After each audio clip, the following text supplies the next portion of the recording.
Onward Headhunting is the source for elite M&A, operations, and finance executive talent exclusively for private equity funds and their high-growth portfolio companies. When top-tier leadership seems impossible to find, Onward delivers with speed and accuracy. This is retained search built to shape the future of your most important assets. Learn more on LinkedIn or visit onwardheadhunting.com to start the conversation. And let's move your most critical executive searches onward. This is Scott Becker with the Becker Business and the Becker Private Equity Podcast. Today's discussion is a short discussion of private equity versus venture capital versus the S&P 500. So here's the deal with these three. And just to give people a quick overview, private equity generally invests in relatively healthy companies that already have EBITDA or profits and revenues.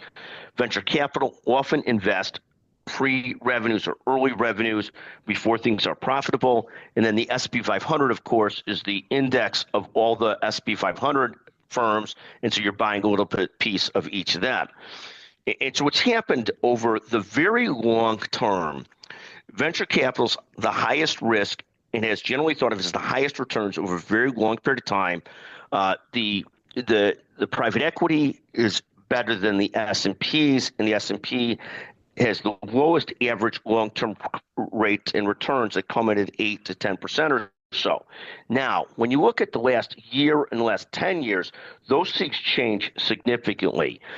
PE and VC over a 10-year period barely beats the S&P 500 by about 1 percentage point. And you have to remember, when it barely beats it by 1 percentage point, you're also in a spot with the S&P 500 where you've got constant liquidity.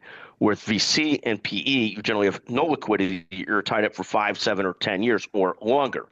So over the 25-year period, VC has outperformed PE. PE has outperformed S&P. Over a 10-year period, VC and PE has barely outperformed the S&P 500, and then even over shorter periods of time, you're in a spot where it's really all over the board, and the S&P has often outperformed VC and PE, particularly in the last couple of years, where PE is having a very hard time getting exits done.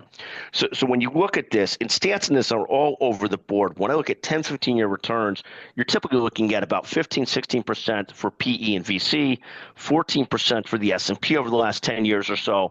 And so the S&P gives up a little bit to VC and PE over the very, very long term. The S&P 500 returns are closer to 8%, the VCs closer to 15, 17%, and the PE is closer to 13, 14%. So VC outperforms over the very long run, but much more risk reward with VC. And a lot of this depends on what vintage you're investing in PE and VC. So it's not an absolute, it's not a categorical thing. I used to think when I first became an investor in private equity and VC that now I've really made it. This is where the big boys invest. And I did learn the lesson the hard way, which is how I learned many lessons, that the returns don't necessarily outperform the S&P at all. And often you give up a lot of liquidity for the hope of beating the S&P. Now, the most fun part of being invested in private equity and VC has not been the monetary returns. For me, it's been the ability to network and visit with and talk to different people that I never would otherwise talk to. But in terms of an economic decision, I've done no better with VC and private equity to date than I have with the S&P 500. I don't know that I have anything else to add right now in terms of PE versus venture capital versus the S&P 500. But for the great majority of us, the S&P 500 and the index and the liquidity is absolutely just fine. And at least over the last 10, 15 years has been almost as good as the private equity and the VC. And with a lot more liquidity and a lot less fee exposure. Thank you for listening to the Becker Business Podcast, the Becker Private Equity Podcast. We hope you find this interesting. I certainly find looking at these things very interesting. Thank you for listening and for joining us on the Becker Business Podcast, the Becker Private Equity Podcast. Thank you very, very much.